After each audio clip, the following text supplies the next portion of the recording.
কুল ইয়া ইবাদিয়াল্লাযীনা আসরাফু আলা আনফুসিহিম লা তাকনাতু মির রাহমাতিল্লাহ।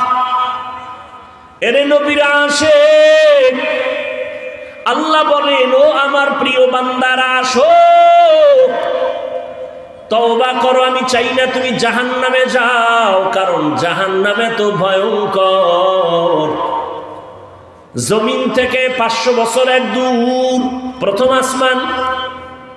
বৈজ্ঞানিকরা এক সময় লেখছে, এখনের বৈজ্ঞানিকরা বলে আগের বিজ্ঞানদের থিওরি ভুল। অনেক বৈজ্ঞানিকরা বলতো পৃথিবীর থেকে 13 লক্ষ গুণ বড় সূর্য, 9 কোটি 30 লক্ষ মাইল উপরে সূর্য। হিসাবগুলো যদিও সঠিক না,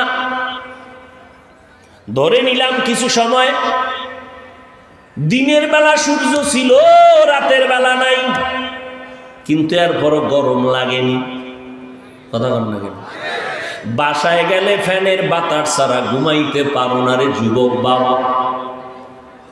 মশা যদি কানের কাছে গান গায় ঘুমাইতে পারো না, মশারি টানাও।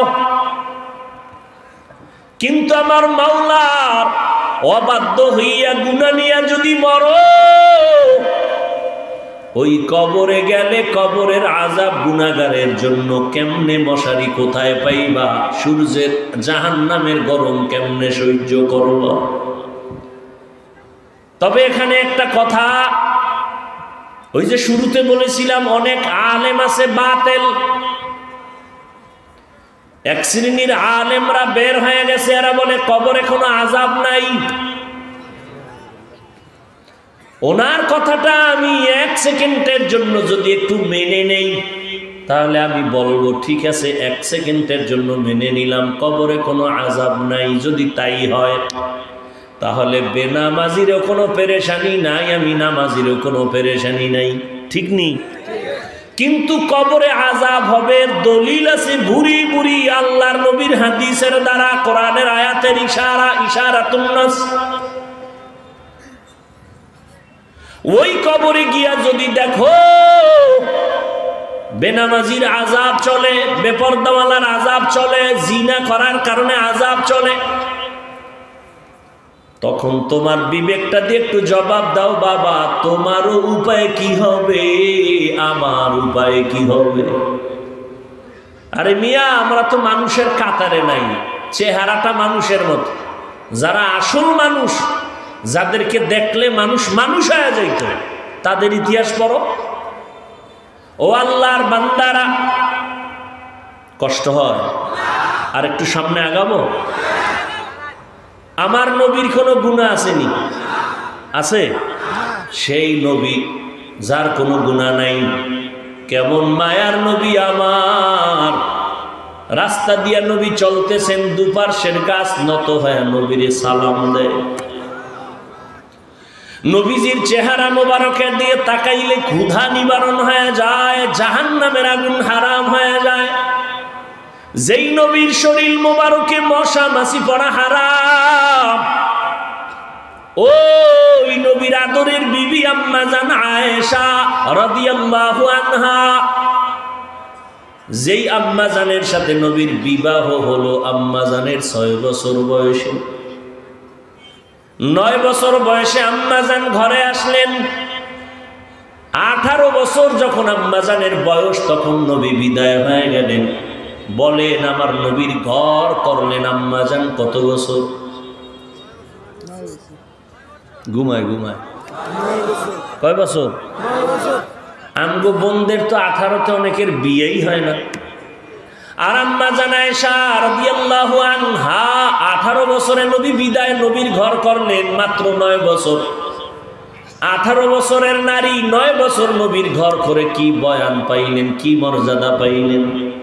আম্মা জান আয়েশা রাদিয়াল্লাহু আনহা বলতেছেন, আল্লাহ নবীর বরকতে আমাকে এমন কিছু দান করেছেন, আমি এই অল্প টাইমে নবীর থেকে 2000-এর উপরে হাদিসের হাফেজা হয়ে গেছি। এরে আম্মা জান, ভালো করে শুনেন। একদিন সাহাবায়ে কেরাম আম্মা জানকে গিয়ে প্রশ্ন করলেন, নবীজির কোনো আশ্চর্য ধরনের ঘটনা আছে নাকি, আমাদের একটু শোনাবেননি? আম্মাজান বলে, আরে নবীর এমন কি ঘটনা আছে যেটা আশ্চর্য না? নবীর জিন্দেগির সবই তো ঘটনা আশ্চর্য ধরনের ঘটনা। ও যুবক,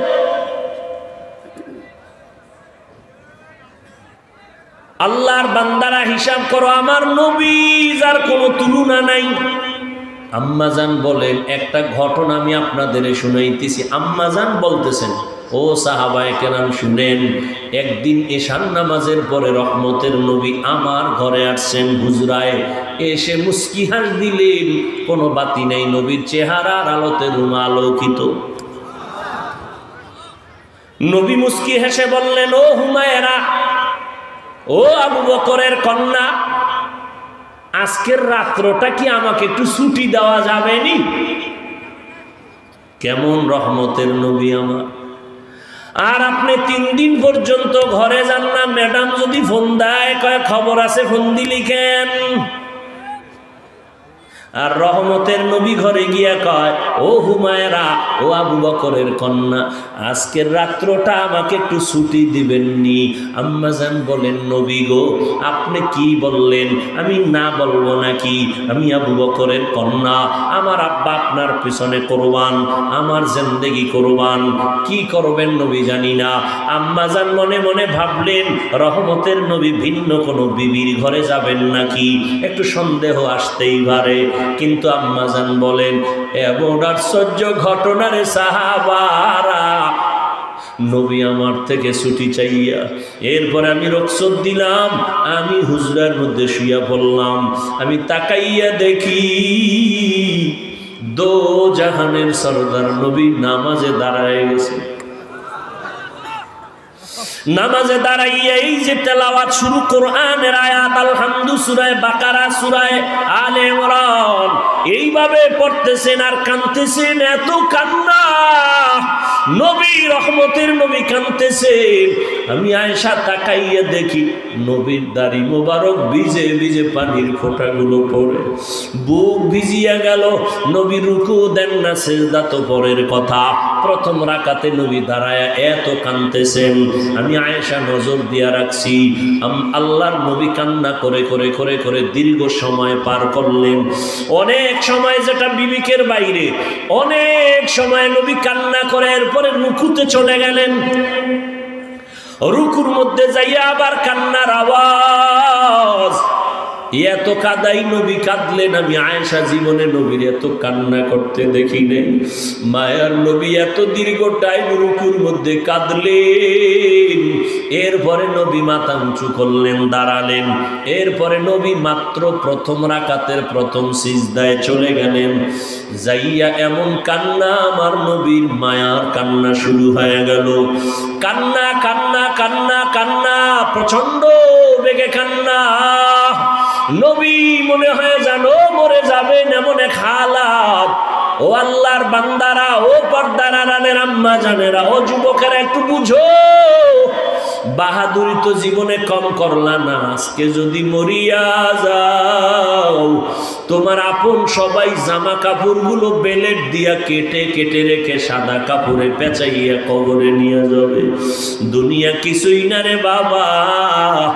মায়ার নবী কান্না করেন। আম্মাজান বলেন, কি পরিমাণ টাইম! আমার নবী এখনো প্রথম সেজদায় আছেন, দ্বিতীয় সেজদা এখনো দেন নাই, প্রথম রাকাত। এর মধ্যে পিছন থেকে বেলালের আওয়াজ। বেলাল হুজরার বাহিরে দাঁড়ায় বলেন, ইয়া রাসূলুল্লাহ, আমি বেলাল আসছি, ফজরের সময় কাছাকাছি, তৈয়ারি নেন গো নবী। চিন্তা করেন কি পরিমাণ দীর্ঘ টাইম, মাত্র প্রথম রাকাতের সেজদায় নবী এত কাটাইলেন যে ফজরের টাইম কাছায় গেল। আম্মাজান চোখের পানি ছেড়ে কাঁদেন আর বলেন, সাহাবায়ে কেরাম, নবীজির কান্নার আওয়াজ। বেলাল পেছন থেকে আওয়াজ দিলেন। নবীজি ফজরের সময়ের জন্য প্রস্তুতি গ্রহণ করেন। ও আল্লাহর বান্দারা, আল্লাহ বিবেক দিছেন, আপনারা মানুষ, একটু চিন্তা করেন, আমার নবীর কোনো গুনাহ নাই, আমার নবীর গুণগান কেমনে বললে বুঝবেন জানি না। ওই নবীর গুণগান গানেওয়ালারা মরে গেছে, গাওয়া শেষ হয় নাই। লেখনেওয়ালারা মরে গেছে, লেখা শেষ হয় নাই। ওই নবীর কান্নার দরকার কি ছিল? হ্যাঁ, আর আপনাদের চোখে পানি নাই। কেউ যদি কান্না করে, কিছু কিছু কপাল পোড়ারা তাকায় তাকায় হাসি তামাশা করে, অথচ এটা কান্নার প্যান্ডেল না হাসি তামাশার প্যান্ডেল? আপনারাই বলেন, কি হাসির প্যান্ডেল না কান্নার? তো কান্নার প্যান্ডেলে বসে হাসেন কেন? আমি তো নজর দিয়ে দেখতেছি, ওই শেষ পর্যন্ত কেডা কি করে মোটামুটি নজরে বাড়ি খায়, আর উল্টা পাল্টা করলে ওইটা আগে বাড়ি খায়। দেখি তো অনেকে হাসাহাসি করে ভিতরে ভিতরে। তুমি হাসো করলাম যায়, নবী কাঁদতেছেন আর তুমি হাসো। এরপরে আসেন নবীর হাতে গড়া সাহাবায়ে কেরাম আবু বকর, ওমর, ওসমান, আলী জীবন ভর কান্না করলেন। এলেমেও কমতি নাই, আমলেরও দুর্বলতা নাই। এলেমে আমলে তাকওয়ায় এত আগানো আবু বকর। নবী বলেন, সব মুমিনের আমল যদি এক পাল্লায় দাও, আবু বকরের পাল্লা ভারী হয়ে যাবে।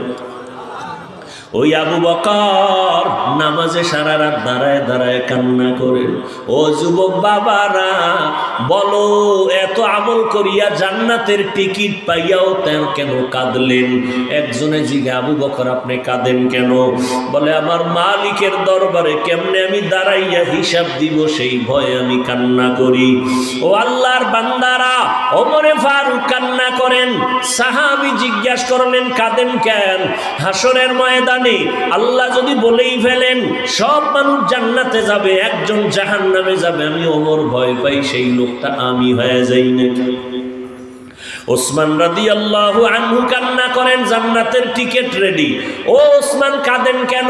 কয়, মরার পরে কবর হলো প্রথম ঘাঁটি, ভয় লাগে যদি ওখানে আটকায়া যাই, পরে আমার উপায় কি হবে? ও আল্লাহর বান্দারা, আজকে কান্না নাই।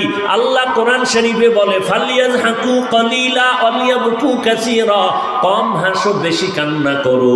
নবী বলেন, যারা জাহান্নামের আযাবের ভয় গুনার কথা স্মরণ করে কাঁদবে, আল্লাহ জাহান্নামের আগুন হারাম করে দিবেন। ও মানুষ, এত নিষ্ঠুর কেন হইছ? ওরে তোমাদের কলবটা কি একটু নরম হবে না? তোমাদের চোখে কি একটু পানি আসবে না?